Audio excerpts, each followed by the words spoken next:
осы біздің үйдің қызында еш жоқ вообще. Ой, жұрттың қыздары қыз сияқты шаштарын өріп, тарап, әдемі көйлектерін киіп сөйтіп жүреді. Мына біздің нөр баланы әкеліп күнде ән айтқызып қой. Жынды нағыз. Қара шайтан, қаяқта жүрсің, а? Ой, қара шайтан демей қайтем мен. Жұрттың қыздары қыз сияқты, біздікі шайтан сияқты. Ой, күйдірме. Ой, әне. Құдай, түрің бар болсын, сенің түрің бар болсын. Түріңнен несі? Адам қорқады түріңнен. Оны неге шақырасың адам болсын? Ой, қалай шақырмайын, мынау не үйдің іші көк түтін не пәле болып жатыр, а? От жаққан жоқпыз ба енді? Қош кірсін, носы не? Күн салқын дегесін. Не күйдіріп жатсыңдар? Әжем тоңып отқан жоқ па? Нанды күйдіріп салған жоқсыңдар ма? Нан әлі көтерілген жоқ.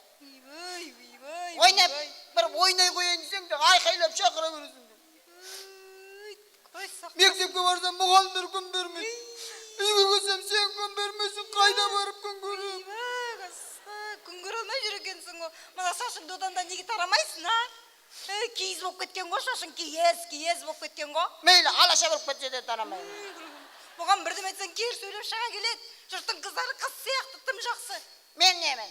Қыз емеспін мен не? Қыз емеспін не? Қыз емессің ба енді? Қайдан білейін, әйел шығармын дейді.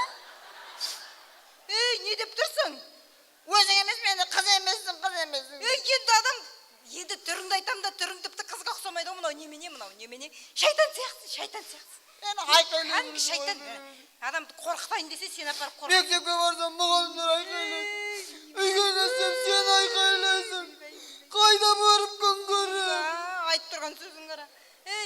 Сен мына көйлек неге шешпейсің? Мектеп көйлек неге шешпейсің? Сонда не, тыржалаңа жүрем мен? Әне. Үйге кетін көйлегіңді киіп, үйді жуып тазаламайсың ба? Мана мектепке барып едім ғой. Не істегенсіңдер үйдің ішіне? Әжем пешке от жағып жатыр еді. Ой, қақпас жағалмайтыны бар, неге жағып жатыр? Құрсын, Құдай сақтасын. Мана мектепте жүредім ғой. Ана мектептегі мұғалім айтады, сен мында кел, сен қыз, мында кел дейді. Не дейді? Қызым барып едім қазына. Сен мында кел, мына жауап бер маған. Биыл 490 деген аяқталды, енді мына сұраққа жауап бер дейді. Қандай сұрақ деп едім ғой? Сенің екі қолың неге керек дейді. Сондай сұрақ көп па? Сол айтам ғой. Сосын мен айтып едім ғой. Балдардың мұрнын бұзу үшін керек деп едім ғой. Нең қылып екі қой журналға. Ой, шеше. Қасқа, не деп тұрсың? Шешең не сенің? Енді мен шалқардан көшіп келген жоқпын ба? Шалқардан көшіп келгенің не істесін бұлар? Бұяқтың мұғалімдері түсінбейді ондайды. Класс жетекшім айтты, биыл сені көшіреміз деді. Елдің бәрі көшіп, сенің класстастарың 11 бітірейін деп жатыр. Биыл сен әлі жүрсің ғой, отырып қалған. Бітіре берсін, мейлі. Маған рақат. Класста шеп болам. Қандай ана, 4 оқиды. Шеголдарды ұрам. Түйі тауық қысап жүр сөйтіп. Мейлі, маған бәрі. Екі еңа екі ұл қонғандай. Класс жетекші айтты ғой, биыл сені көшіреміз деді ғой, қайткен деді. Қойшы қырсын. Ақылдасып атырық бәріміз, директор бәріміз деді ғой. Бәріміз ақылдасып атырық. Біраз отырдың, енді орның тапқаның жақсы деді ғой. Қойшы қырсын. Директор айтты, көшесің деді биыл. Шынымен көшіре ме сені? Көшіреді, Қойшы қырсын. Өтірікті айтасың. Ленинский.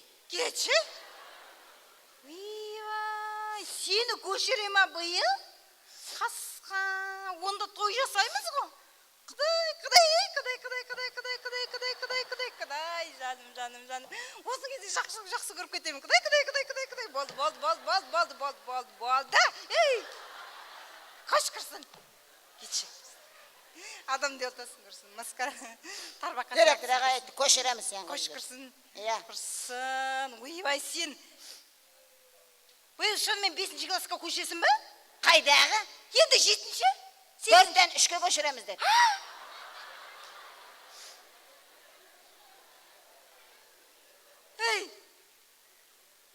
Өтірік айтқан жар.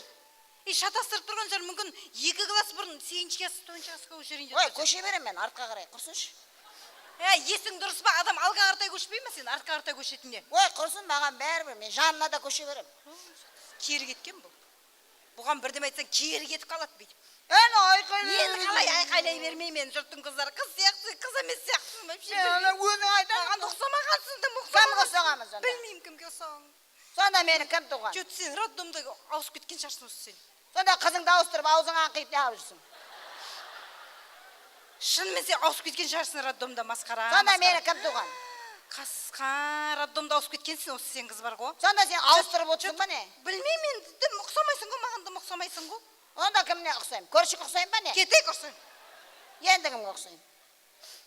Өзің ұқсамайсың дейсің де келдің. Енді бірдеме қылсайшы, енді қашан көшесің?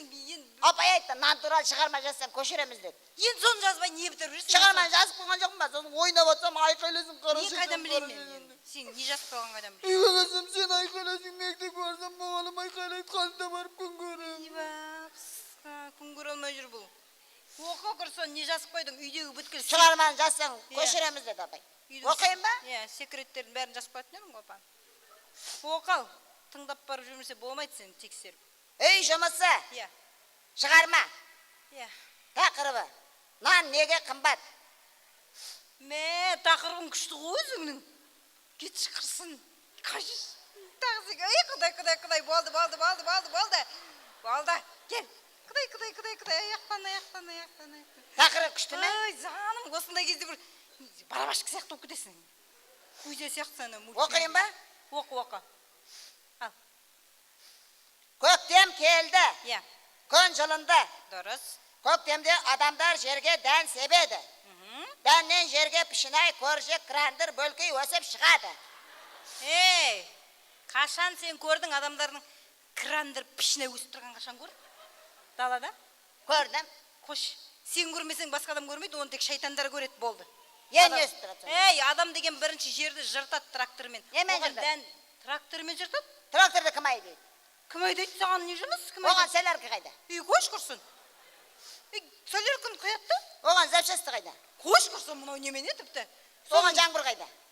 Қасқа. Өз жаңбыр жауады да сосын бейдай өспей ма? Бізде жаңбыр жаумайды, экология. Құрсын, соның бәрін төгіндеп тұрасың ба? Жаза бер, шығармаң жақсы болса болмайды ма саған? Ойымды бөле бересің. Бөле берме, жаз ал, оқы. Нан піскеннен кейін үзіп алып дүкендерге салады. Сен қашан көрдің адамдардың қолымен нан үзіп жүрген? Поледен нан үзіп жүре ма қолымен? Жұлып жүре ме енді не? Комбайнмен ормай ма? Комбайнмен оратты наубайханаға барып пісіреді. Наубайхана қайда? Наубайхананы деген монша қылып жіберген жоқ па? Мен шындық жазам деді. Қош құрсын. Папым шындық жазды, шындық жазам. Шындықпен қайқы шығып атсыңдар. Құрсыншы маған бәрібір арғай оқи берем. Ал оқы. Мен нанды әке шешемнен де өте жақсы көремін. Біздің үйде нанды бәрі жейді. Енді бәрі жейді ғой. Бірақ мамам бәрінен де көп жейді. Менің нан жегенім бұл жерге ешқандай қатысы жоқ қой. Бұл нан туралы шығармайсың, мен туралы. Папам айтты ғой, мамаң деген нанға тоймайды, нанды жеп түнімен жатқызбайды. Бетпақ айттым да, бұл бүткіл нәрсені жазып қояды қазір. Масқара, тағы не жаздың, оқы. Не жаздың тағы? Нан ағынан және қаранан болып үшке бөлінеді. Иә, дейм, қасқа екіге де, ақтан қаранан. Үшке бөлінеді. Ақтан қаранан екеу емес пе? Тридцатканы қайда қоясың? Тридцатка үшке бөлінеді де.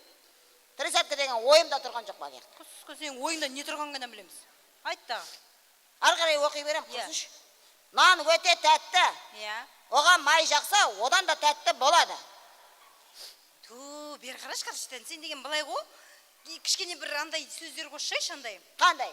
Андай әдеби сөздер қосшы, ақындар айтады ғой, Абайдың сөздерін қосшы. Таптым. Майдың үстіне қант сепсе, одан да тәтті болады деп жазады. Ой, алай. Қант, май деме бір күшті сөздер қосшайшы кітаптағы. Вареньеге батырса деп жазады. Құрсы, ақындардың сөзін қосшы. Құрсыш жаза берейінші, оқи берейінші. Соңғы уақытта біздің үйге нан шақ келмей кетті. Қасқа, не деп атсың?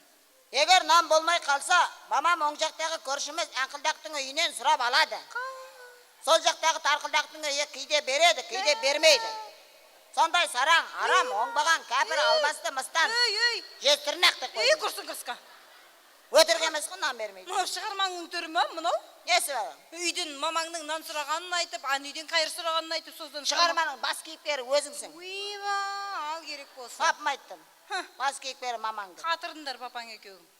Ойымды бөле бермесе, бұндай шығарма болмайды. Неге болмайды? Болады. Бұнымен сен бәші бірінші классқа түсіп қаласың. Екінші бөлімін оқимын онда. Енді дұрыстап оқиын. Нан туралы мақал мәтелді. Не көп мақал мәтел көп, соны жаз. Соны жаз да. Мамамның наны қатты, көршінің наны тәтті. Енді ондай мақал жоқ енді, тап осындай мақал жоқ. Бар, папым шығарған современный мақал. Папасы кеу күшті бұлар.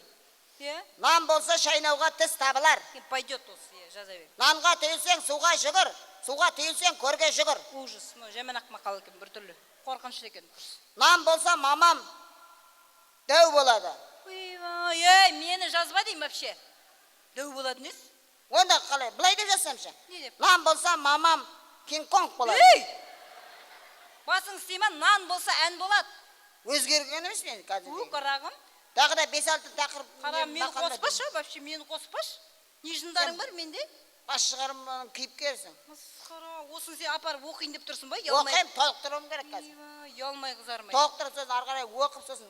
Көшуім керек, көшірсе көшіріп, көшірмесе. Қаяқтан көшейін деп едің сен? Қаяқтан көшейін деп едің? Мына түріңмен сен дағы бірінші класстан бір шығасың, нөлевой класстан бір шығасың. Ой, мейлі түйдей маған болып мектепте жүресің енді. Мейлі. Скоро мектептің есігіне сыймай қаласың сен қыз. Мейлі, терезесінен кірем.